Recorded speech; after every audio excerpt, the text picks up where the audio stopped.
Romance fiction is often misunderstood as simple.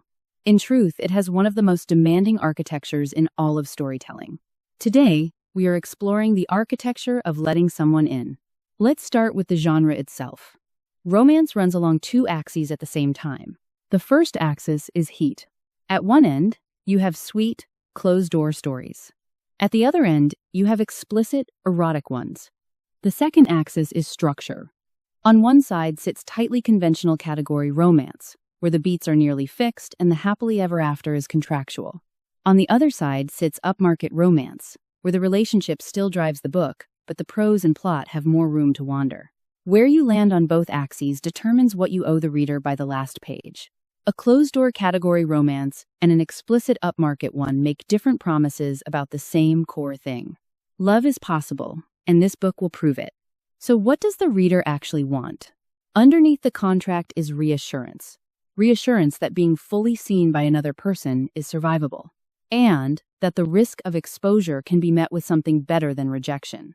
Romance readers are not asking you to convince them that love exists.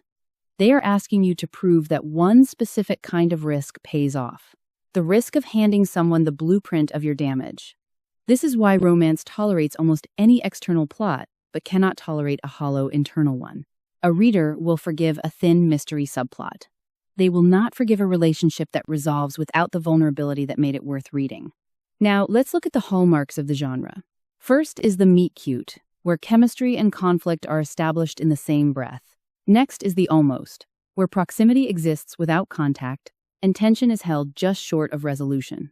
Then comes the black moment, where the relationship appears, briefly and convincingly, to have failed for good.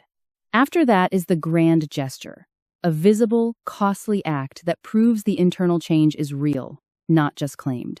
And finally, the happily ever after, or the happy for now. This resolution is not optional, but the form it takes is where the craft truly lives. Here is a key insight about the black moment. It lands hardest when it is not caused by a misunderstanding that a single conversation could fix. It lands hardest when it is caused by the same self-protective architecture the book has been building since Chapter 1, finally winning a round. Let's map out the subgenres. Contemporary romance uses a present-day setting and is the broadest entry point. Historical romance adds social constraint as a structural pressure.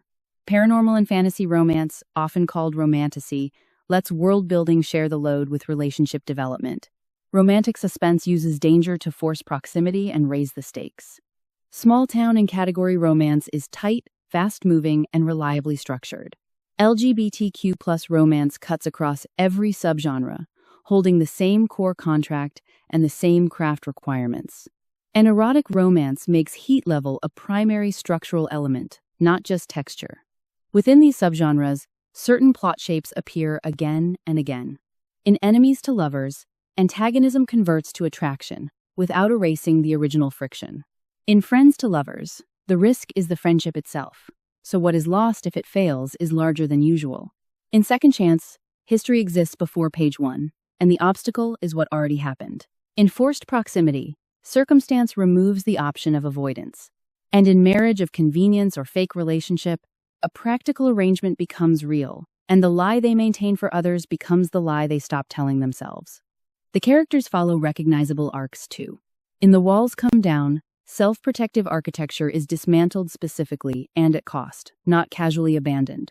In The Worthy Now, a character who believed themselves unlovable comes to accept otherwise, shown through action, not declared through dialogue.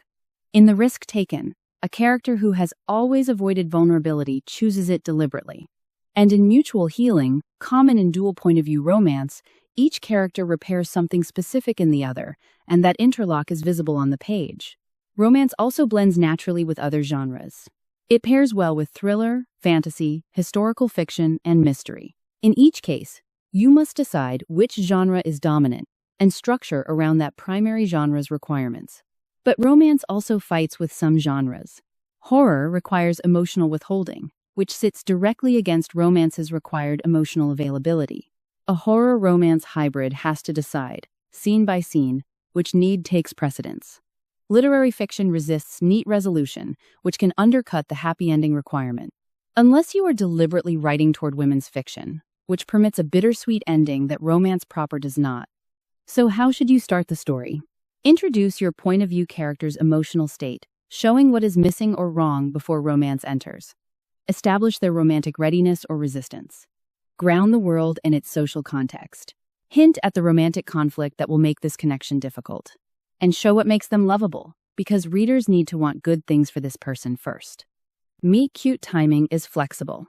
Some romances open on it, while others build the protagonist's world first. Both work as long as the emotional hook lands. Watch out for one common pitfall. Avoid opening with exposition about why a character is closed off. Instead, show the texture of that closure in a live scene.